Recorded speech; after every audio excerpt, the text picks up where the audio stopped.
आज बरसात का दिन था। दिन भर बहुत तेज बारिश हो रही थी। उस दिन माँ को एक जरूरी काम था। इसी वजह से वह मुझे पड़ोस की आंटी के घर छोड़कर चली गई थी। उन दिनों में नया नया जवान हुआ था। मेरे अंदर के जज्बात भी कई बार भरपूर थे। मेरी आंटी भी दिखने में दूध की तरह सफेद थी, लेकिन वह एक विधवा औरत थी। वह बहुत बड़े घर में अकेली रहती थी। उस रात बारिश में भीगकर मेरे पूरे कपड़े गीले हो गए चुके थे। आंटी मुझे कहने लगी कि मोहन, तुम एक काम करो, यह टॉवल पकड़ो और इसे अपने आप पर अच्छे से पोंछ लो, नहीं तो तुम्हें सर्दी लग जाएगी। आंटी की बात सुनकर मैं तुरंत अपने कपड़े बदलकर टॉवल से पूछने लगा था। अभी मैं यह सब कुछ कर ही रहा था कि तभी अचानक आंटी ने आकर दरवाजा खोल दिया।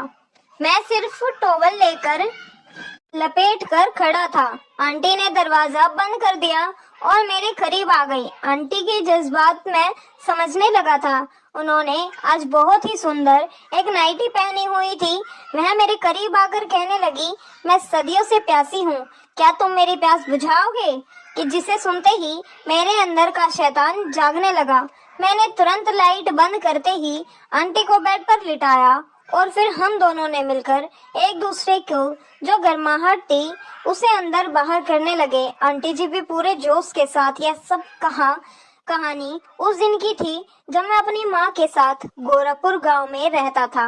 मेरे पापा इस दुनिया में नहीं थे। मेरी माँ ने मुझे पाल पोस कर बड़ा किया था।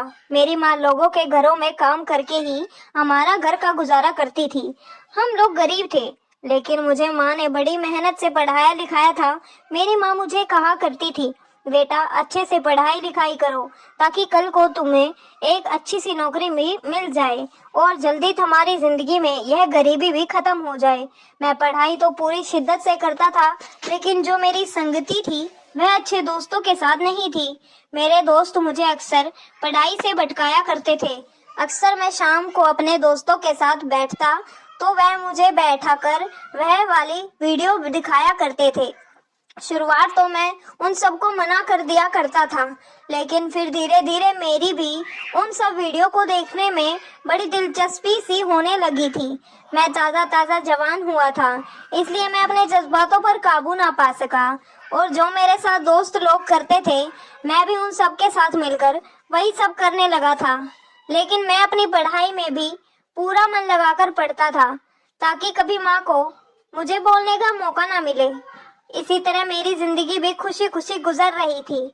फिर एक दिन हमें पता चला कि हमारे मोहल्ले में एक नई पड़ोसन रहने के लिए आई है। शुरू में तो हम उससे ज्यादा बातचीत नहीं करते थे, लेकिन जब भी मैं छत पर चढ़ता तो वह मुझे बड़ी ही अजीब नजरों से देखा करती थी। वह दिखने में तो मेरी माँ से कम उम्र की थी।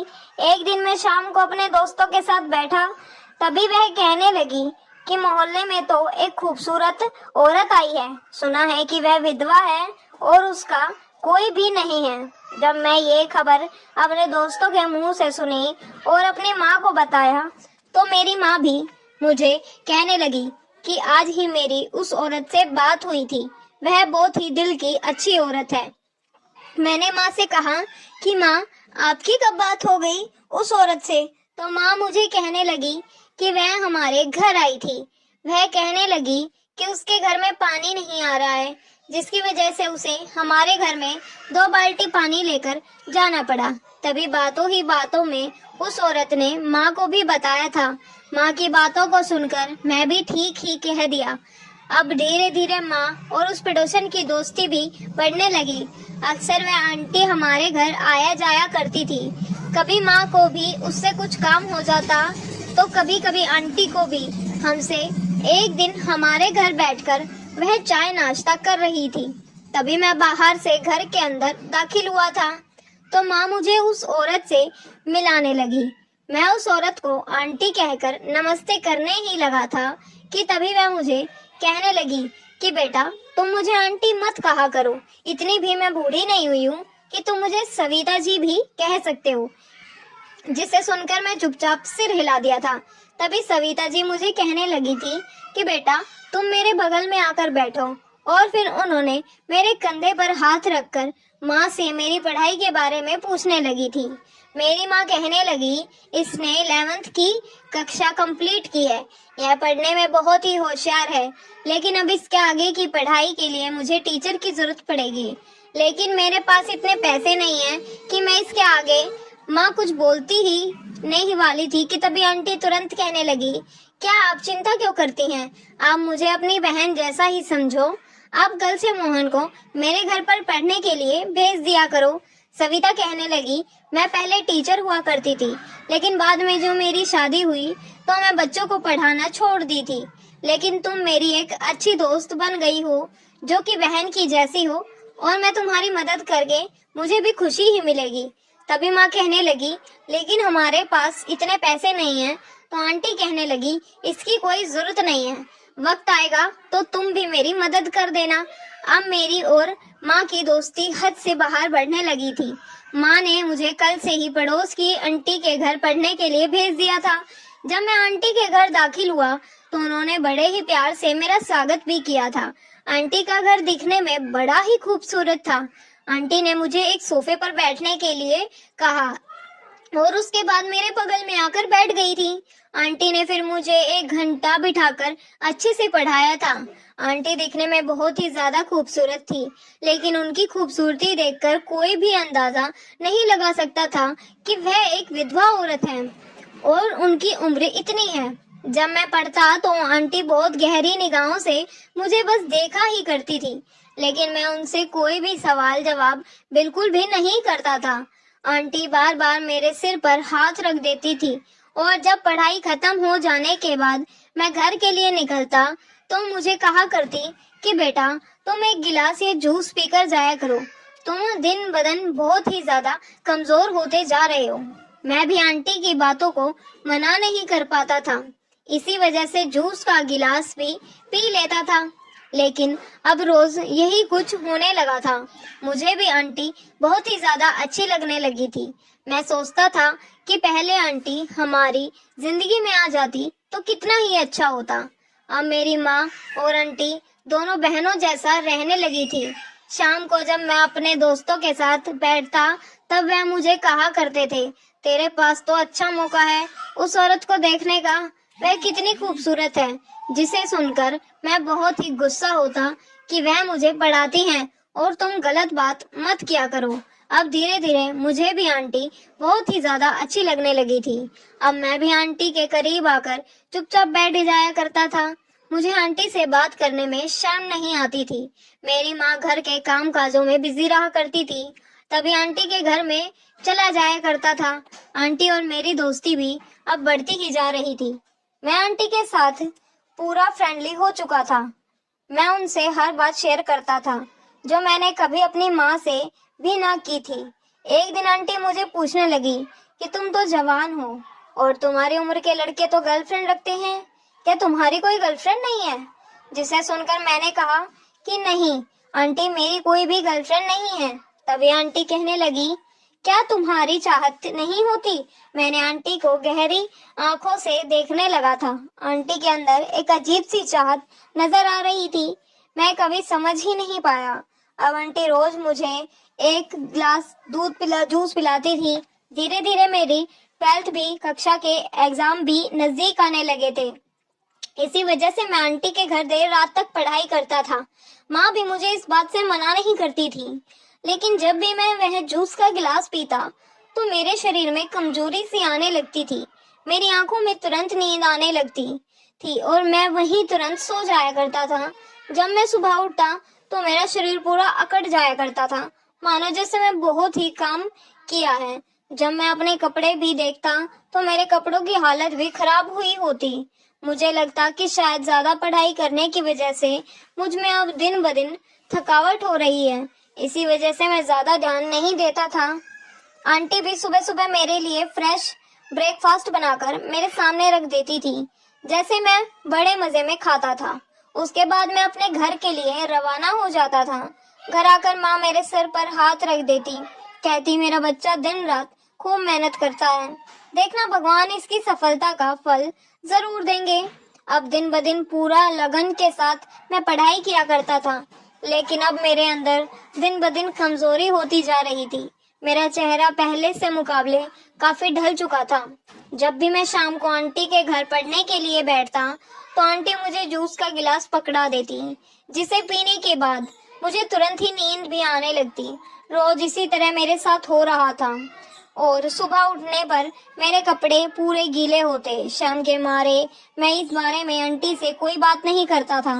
एक दिन मैंने सोचा कि मैं माँ से इस बारे में बात करता हूँ, लेकिन फिर मैंने सोचा कि आखिर मैं माँ को कहूँगा भी तो क्या, मुझे यह भी नहीं मालूम था। एक दिन मैंने सोचा कि आज मैं आंटी को कहूँगा कि मेरा जूस पीने का मन नहीं है। पता नहीं वह जूस कैसा है जिसे पीने के बाद मुझे नींद आने लगती है, क्योंकि कुछ दिनों से मैं अपनी पढ़ाई पर ज्यादा ध्यान नहीं दे पा रहा था। मैं अक्सर जल्दी सो जाया करता था।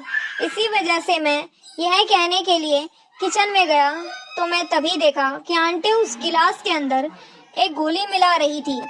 वह गोली क्या चीज की थी, यह सोचकर मैं बहुत हैरान हो गया था। आंटी वापस मेरे पास ही आने वाली थी।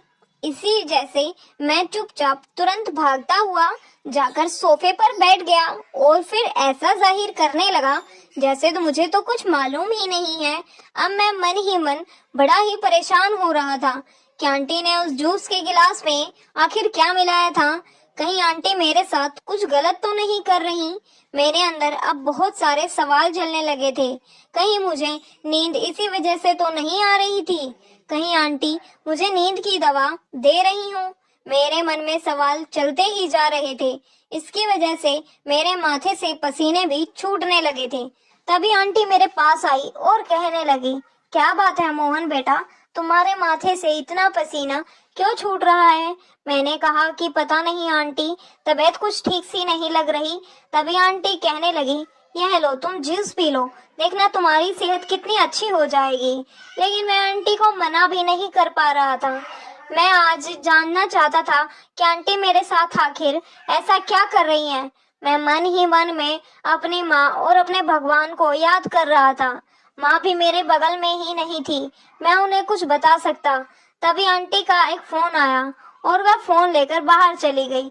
मैंने तुरंत मौका पाकर उस जूस को गमले में फेंक दिया और आंटी के सामने नाटक करने लगा जैसे मैंने वह जूस का गिलास पूरा खत्म कर लिया। उसी वजह से आज मैं जानबूझकर नींद आने का बहाना करने लगा था। तभी आंटी मुझे पकड़कर अपने कमरे में ले गई और वहां जाकर मुझे बिस्तर पर लिटा दिया था। मेरे माथे से पसीने छूट रहे थे। मेरे साथ कुछ गलत ना हो जाए। तभी आंटी कुछ देर कमरे को बंद करके बाहर चली गई। मौका पाकर मैं तुरंत कमरे में मोबाइल का कैमरा ऑन करके छुपा दिया ताकि पता लग सके आंटी चाहती क्या है। और मैं भी तभी बिस्तर पर आकर फिर दोबारा आंखें बंद कर लिया। कुछ देर के बाद आंटी दोबारा कमरे में दाखिल हुई थी। इस बार उन्होंने कपड़े बदले हुए थे, लेकिन मैं अच्छे से देख नहीं पा रहा था। वह किसी के साथ फोन पर बात कर रही थी। उनसे कह रही थी कि आज तुम इस वीडियो के कितने पैसे दोगे। वह कहने लगा कि तुम बहुत ही अच्छी वीडियो बनाती हो, तो कल से तुम्हें हम और अच्छी खासी रकम भी देंगे। उसकी बातों से ऐसा लग चुका था कि वह मेरे साथ कुछ गलत करती है और वह वीडियो बनाकर बेचा करती है। तभी फोन रखने के बाद आंटी कपड़े बदलने वाली थी कि तभी मैंने तुरंत आंटी का हाथ पकड़ लिया। मुझे होश में आता देख आंटी पूरे तरीके से चौंक गई थी। वह कहने लगी, तुम सोए नहीं मोहन, इसका मतलब तुम नाटक कर रहे थे। मैंने कहा हाँ। अब तो मुझे सच बताओ, आखिर तुम यह सब क्या कर रही हो? मैं जवान था और मेरे अंदर ताकत ज्यादा थी, इसी वजह से मैंने आंटी को तुरंत पकड़ लिया था और बांध दिया। आंटी मेरे आगे भीख मांग रही थी। मौका पाकर मैं वह वीडियो पुलिस को फोन करके उन्हें दिखा दिया। पुलिस कहने लगी, यह औरत हर जगह जाकर मासूम लड़कों को फंसाती है और उनकी वीडियो बनाकर अच्छे दामों पर बेच दिया करती है, यानी कि यह गलत काम करती है। हम कब से इसकी तलाश कर रहे थे और तुमने इसे पकड़ने में हमारी मदद की है, तो तुम्हें इनाम के तौर पर 2 लाख रुपए मिलेंगे। जिसे सुनकर मेरे होश उड़ गए थे। जब मेरी माँ को यह खबर मिली तो उनका मन ही मन बहुत ही दुख हुआ था, क्योंकि वह उस औरत को अपनी सगी बहन जैसा समझने लगी थी। लेकिन मैंने माँ को कहा कि देखो माँ, जो होता है अच्छे के लिए ही होता है, और आज मेरे पास 2 लाख रुपए भी हैं, जिससे मेरी आगे की पढ़ाई भी हो जाएगी और तुम घर बैठकर कुछ छोटा मोटा काम भी कर सकती हो।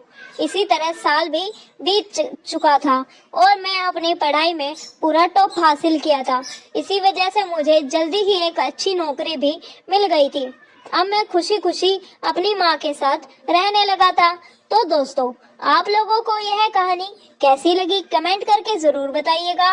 और अगर आप हमारे चैनल पर नए हैं तो हमारे चैनल को लाइक एंड सब्सक्राइब करके जरूर जाइएगा। धन्यवाद दोस्तों। और वीडियो को इग्नोर नहीं करना है, वीडियो को लाइक करना है, कमेंट भी करना है और चैनल को सब्सक्राइब भी करना है। Thank you so much.